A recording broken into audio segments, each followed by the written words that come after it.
You're listening to your G&T Breakfast Show, and Tom and I are thrilled to be joined by the fabulous Reverend Sophie. Good morning on this Grati-Tuesday.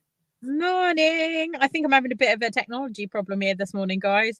I've just blipped out on you, and we were talking, and then we were in the show, and I'm like, oh dear. You're coming through loud and clear at the moment. Let's fingers crossed. Grateful to have you here. It's good to be here. It's good to be here. Have you had a good week, Reverend Sophie?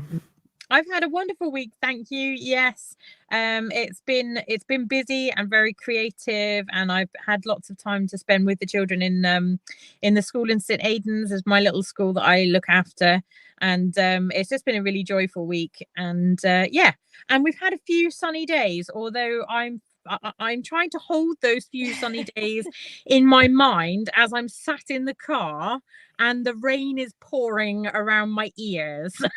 I was listening to you earlier today talking about all the floods in and around Haverfordwest, and I'm like, oh my word, we go from one glorious day to flooding. What's that all about? I know. It's not good, is it? It's really sad, but we need to turn this into a positive. It's giving juice to our crops and our plants, and it's helping us. It's the elixir of life, is the water that falls from the sky.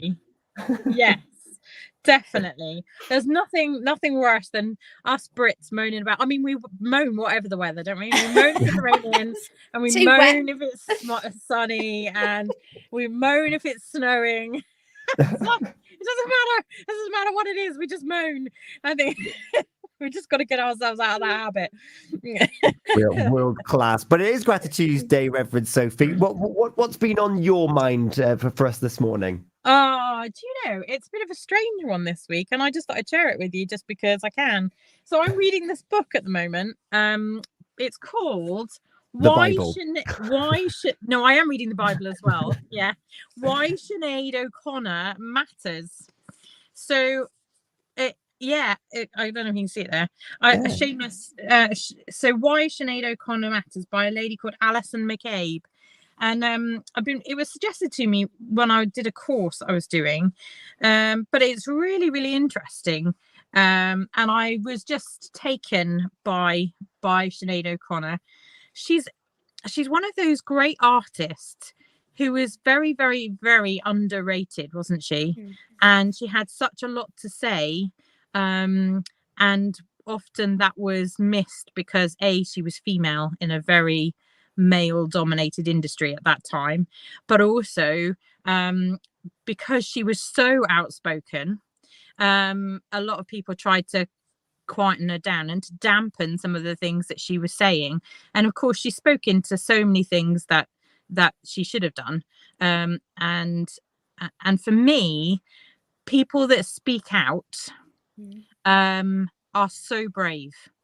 So brave and so courageous. And of course, in the Bible, we call them prophets. In the Bible, we call them prophets.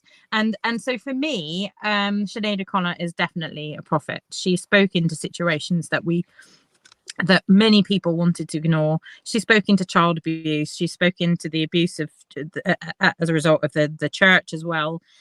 She spoke into many situations. And she was right to do so, and I'm just so glad that she did.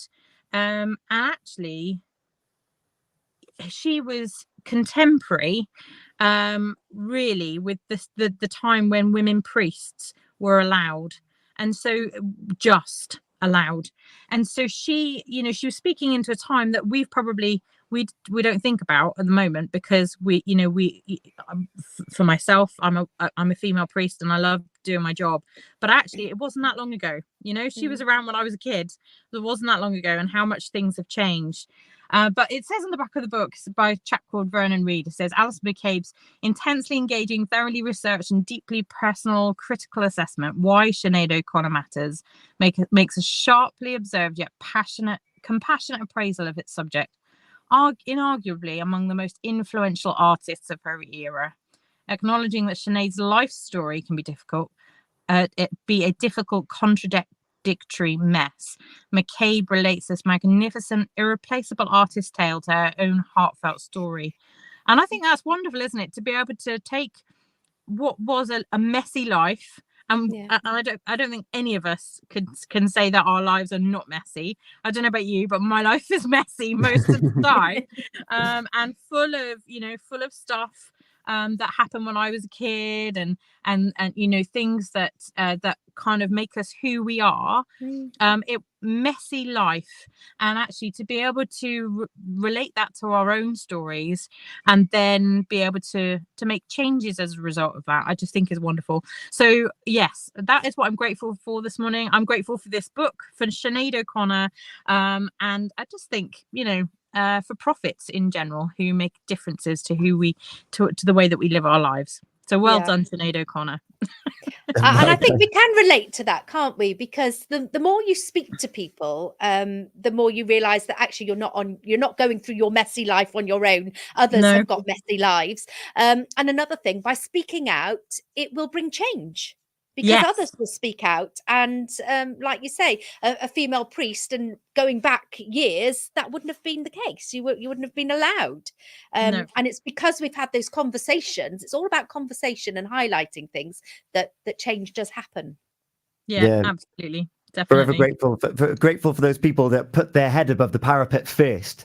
The ones Yes. that they, because as you say, we're all the same, we're all similar, but it's that one person that puts their head up first to start shouting about it or calmly explaining, and then all of a sudden you do get this momentum behind it. And Sinead definitely had that. So she's a wonderful artist, a wonderful speaker, but it's arguably she is more popular for the conversations that she had, not just the music, and that allowed and it gave permission to other people to start sharing their truths. So very grateful for anyone who puts their head above the parapet.